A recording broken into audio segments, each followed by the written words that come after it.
Bonjour tout le monde, j'espère que vous allez bien. Après avoir traité dans la vidéo précédente la recherche d'informations, cette vidéo sera consacrée au troisième chapitre qui s'inscrit dans la troisième partie, l'information dans l'entreprise. Pour traiter le chapitre de la structure et codification de l'information,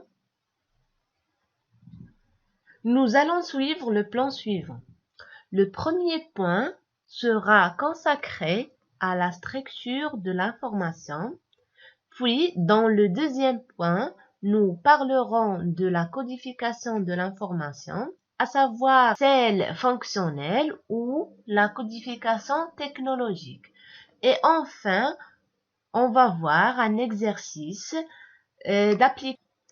À travers l'exemple suivant, vous pouvez constater que l'information est représentée par différentes formes. Pour écrire j'ai besoin des caractères. Que veut dire caractères? Ce sont soit des chiffres, soit des symboles ou bien des lettres. Alors, l'ensemble de ces caractères constitue les mots et l'ensemble des mots constitue des rubriques. Et en fin de compte, l'ensemble de ces rubriques constitue un article.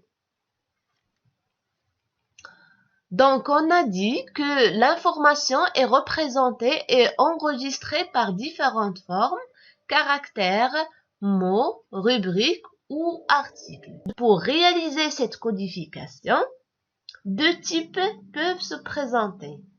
La codification fonctionnelle et la codification technologique. La codification fonctionnelle permet à l'utilisateur de transformer une information exprimée en langage naturel à un langage abrégé ou codifié. Je vous donne un exemple. Au lieu d'écrire entreprise, je peux écrire seulement entreprise de cette façon-là. C'est-à-dire, j'ai fait une codification fonctionnelle. Au lieu d'écrire une information longue, je me contente d'écrire une abréviation. Alors, on a dit que il existe deux codifications, une fonctionnelle et une autre technologique. Alors, la codification technologique, c'est quoi? Il permet d'adapter les données codifiées à la machine. Autrement dit, le fait de convertir des informations ou bien des codes qui sont décimales à des codes binaires. Lorsque je parle de code binaire ou bien de langage binaire, c'est le codage. Ce sont un langage qui est adapté à la machine. Donc, pour codifier, on peut faire appel à plusieurs types de codes. La première catégorie des codes, ce sont les codes élémentaires qui sont établis ou bien élaborés à partir d'une seule propriété. Alors, le premier type de code, c'est le code séquentiel. Code séquentiel. Alors, que veut dire un code séquentiel? C'est un code qui est constitué d'une suite de numéros consécutifs. Autrement dit, ce sont des nombres qui se suivent, comme le cas de matricule. Les avantages de ce code, il est simple, il est non ambigu, mais il n'est pas significatif. Je vous donne l'exemple de la liste d'absence. Parfois, vous trouverez des élèves qui ont, par exemple, le numéro 1 ou bien le dernier numéro. Est-ce que l'élève qui détient le numéro 1 est le premier de la classe? Ou bien celui qui détient le dernier numéro de la liste, est-ce qu'il est le dernier de la classe? Donc, ces numéros sont donnés de façon aléatoire et ils n'ont pas de signification. On passe maintenant au deuxième type de code, le code descriptif ou bien significatif. Alors, c'est un code qui a une signification. Je vous donne un exemple. Votre mère veut t'offrir une chemise pour ton anniversaire. Quelle est la première chose qu'il doit connaître? Vous allez dire qu'il doit connaître votre taille, d'accord? Alors, la taille, c'est un code, d'accord? C'est un code. Alors, la taille, elle est peut-être exprimé en lettres comme il peut être exprimé en chiffres. Par exemple, lorsque je vous dis S, la taille S ou bien la taille XL, alors c'est un code qui est significatif. Il signifie quelque chose pour vous. La même chose pour la taille 40, c'est un chiffre. Alors parmi les avantages de ce code, il est significatif et il est facile à mémoriser et à contrôler. Je peux facilement mémoriser taille 40, taille S et ainsi de suite. Le dernier code, c'est le code significatif mnémonique. Alors le code, c'est un code. Alors lorsque je vous dis dollar, la première chose qui vous vient en tête, c'est le signe ou bien le code de la monnaie. Alors il est mnémonique parce qu'il se mémorise facilement par l'utilisateur. Alors passons au deuxième type de code qui est le code ou bien qui sont les codes complexes qui se traduit par plusieurs propriétés. Le premier type de code, c'est le code juxtaposé. Alors le code juxtaposé, c'est un code qui est constitué par un ensemble de numéros ou bien des tranches indépendantes. On prend par exemple le code à barre. Nous avons ici un code à barre. Alors le code à barre, chaque chiffre a une signification. Alors par exemple, le premier chiffre signifie le payer. Les 5 chiffres après, ce sont les codes qui ont une relation avec le fabricant. Les 6 chiffres ont une relation avec le produit, la catégorie de produit. Alors, parmi les avantages de ce code, il est non ambigu et possibilité de contrôle et de statistiques.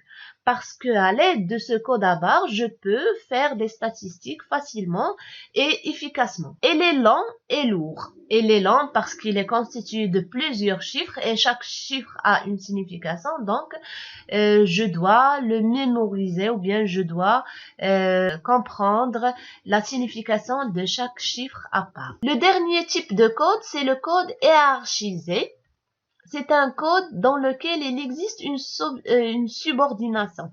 Je vous donne un exemple. Par exemple, le code ou bien les comptes que nous utilisons dans la comptabilité générale. Alors, chaque chiffre a une signification. Alors, lorsque je vous dis 2, ça signifie la classe 2, c'est-à-dire l'actif immobilisé.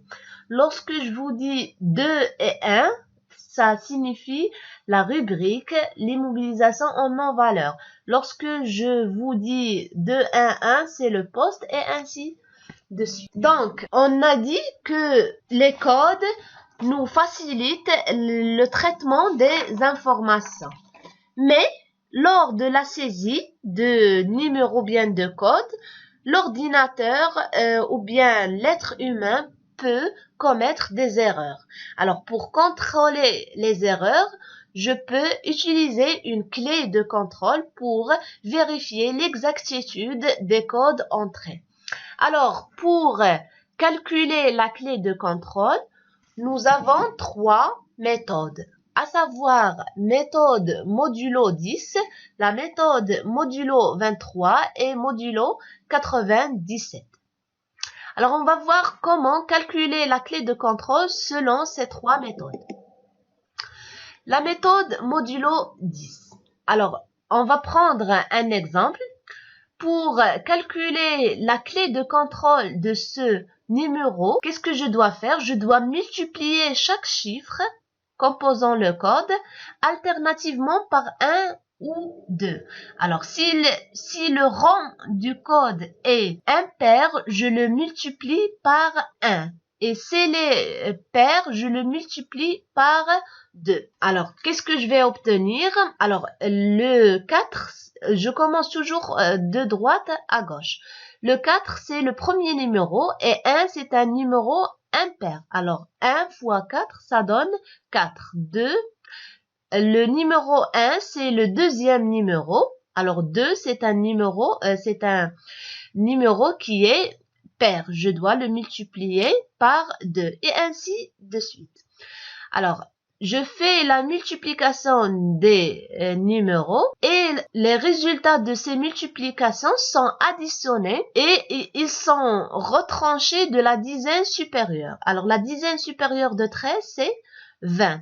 La dizaine supérieure, par exemple, de 3 est 10. La dizaine supérieure de 23 est 30, et ainsi de suite. Donc, pour obtenir la clé de contrôle, je soustrais 20 de 13 pour avoir 7.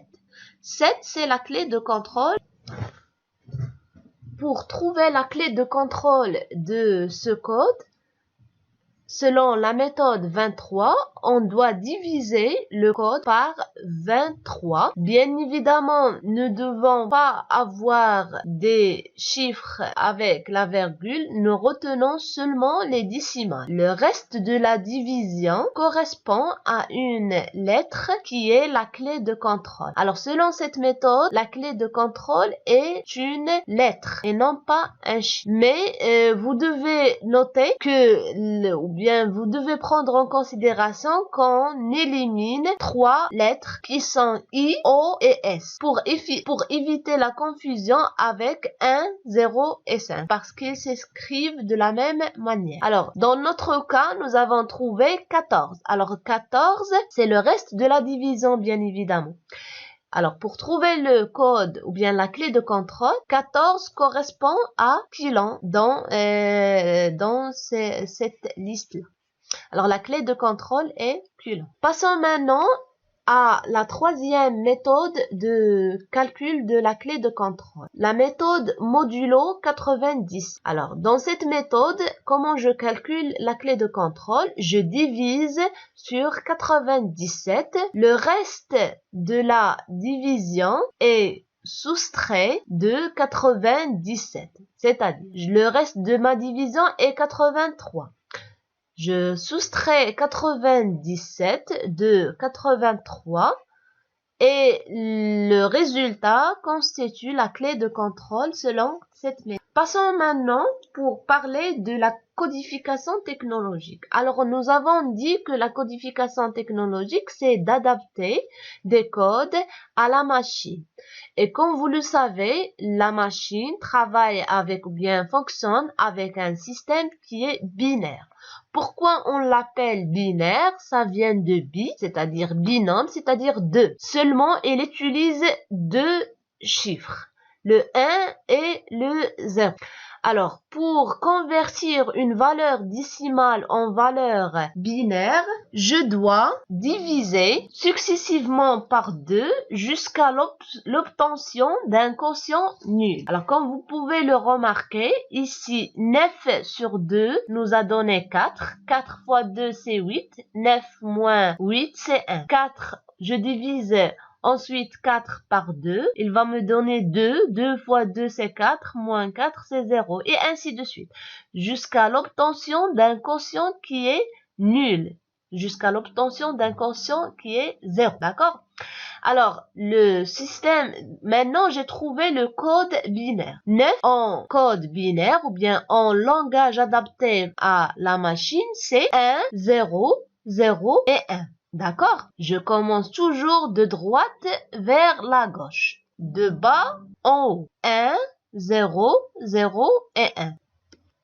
Pour s'entraîner à codifier des données ou bien des informations, je vous propose d'établir cet exercice d'application. Alors, l'entreprise Ines envisage d'attribuer à chacun de ses salariés un code pour faciliter l'obtention des renseignements. Alors, notre code sera constitué de code sexe, le code de service et le code d'année d'entrée. Ce que je vous demande de faire, c'est de codifier les informations qui concernent les 2 salariés et de calculer la clé de contrôle selon les 2 méthodes, modulo 10 et modulo 23.